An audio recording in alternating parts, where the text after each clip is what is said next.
Atomic Habits by James Clear reveals how tiny incremental changes in our behavior, which are habits, can lead to transformative results over time. He emphasizes that habits are the compound interest of self-improvement. Improving just 1% every day may seem insignificant in the moment, but over a year, it can make you over 37 times better. Similarly, neglecting small habits can lead to a slow but significant decline. Success isn't about making huge leaps. It's about consistently showing up and doing the little things right. Clear begins by explaining the habit loop, which consists of 4 stages: cue, craving, response, and reward. Every habit starts with the cue, a trigger that prompts behavior. This creates a craving, which motivates you to act, leading to the response or actual habit. And finally, the habit is rewarded, reinforcing the cycle. Let's break down how to shape these elements to build better habits and eliminate bad ones using the 4 laws of behavior change. The first law is to make it obvious. We often fail to form habits because we don't recognize the cues that trigger them or rely on willpower alone. Clear recommends using a strategy called habit stacking to make new habits more apparent. Habit stacking works by anchoring a new habit to an already established one. For example, if you want to start meditating, try linking it to brushing your teeth. After I brush my teeth, I will meditate for 1 minute. This way, the existing habit acts as a trigger for the new one.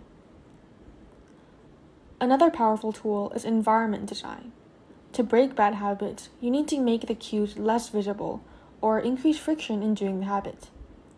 For example, a man wanted to stop watching TV, so he took the batteries out of his remote and placed them in a drawer, creating enough friction to disrupt his routine. Similarly, if you want to read more, place a book on your pillow every morning so it's ready for you at night. Such small environmental tweaks can shift behavior drastically, increasing the chance that you follow through with a new habit. The second law is to make it attractive.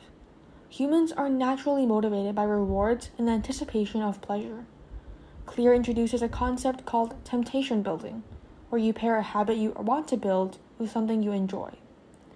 For example, if you enjoy watching Netflix, allow yourself to do so only while working out at the gym. This creates a positive association with the habit, making it more likely to stick. The book also explains the role of social influence in making habits attractive. We tend to adopt behaviors that align with our social groups. For instance, if you want to exercise regularly, joining a fitness class where others share the same goal can provide motivation and accountability. Breaking bad habits involves reframing them to highlight their unattractiveness.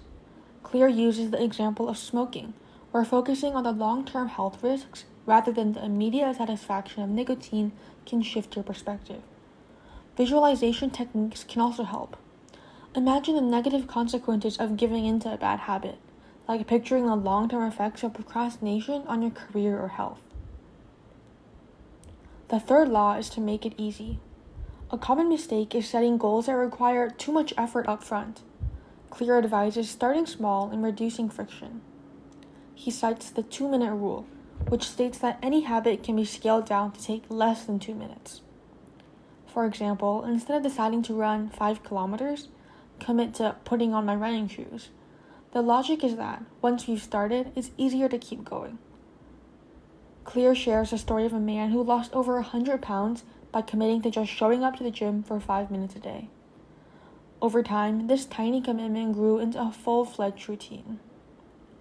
For building new habits, automation can also reduce the effort. Clear suggests preparing the night before. Lay out your workout clothes or prep healthy meals in advance.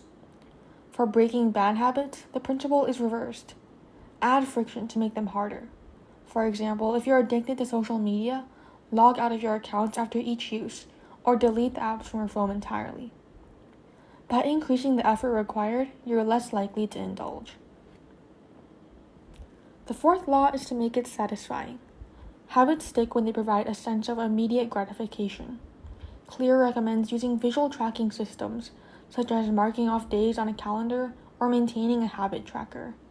Seeing your progress build momentum and it motivates you to keep going. He recounts the story of a stockbroker who tracked his sales calls by moving paper clips from one jar to another. This simple system kept him focused and productive. To break bad habits, remove the sense of satisfaction. For example, Clear suggests creating an accountability system where there are consequences for slipping up. If you're trying to stick to a budget, you can involve a friend who monitors your spending and penalizes you for unnecessary purchases. Social accountability adds an extra layer of motivation. Beyond these practical steps, Clear also delves into the deeper psychology of habits. He argues that true change comes from shifting your identity instead of focusing solely on outcomes like losing weight or writing a book. Think about the type of person you want to become and start identifying as a healthy person or a writer, and let every small action serve as a vote for that identity. Clear illustrates this with the story of a woman who quit smoking by constantly reminding herself, "I am not a smoker." Over time, this identity shift rewired her behavior. Ultimately, Clear emphasizes that habits are not about perfection, but about consistency. Missing a day doesn't ruin your progress. What matters is getting back on track quickly. This book concludes with a reminder that the systems you build are far more important than the goals you set. By focusing on continuous improvement, you can achieve extraordinary results over time. So think about your own life. What small habit can you start today that aligns with the person you want to become? Big transformations don't happen overnight, but with consistent effort, they're inevitable. I hope you found these ideas insightful. If you'd like to see more book summaries and productivity tips, don't forget to like, subscribe, and share these ideas with a friend. Thanks for watching.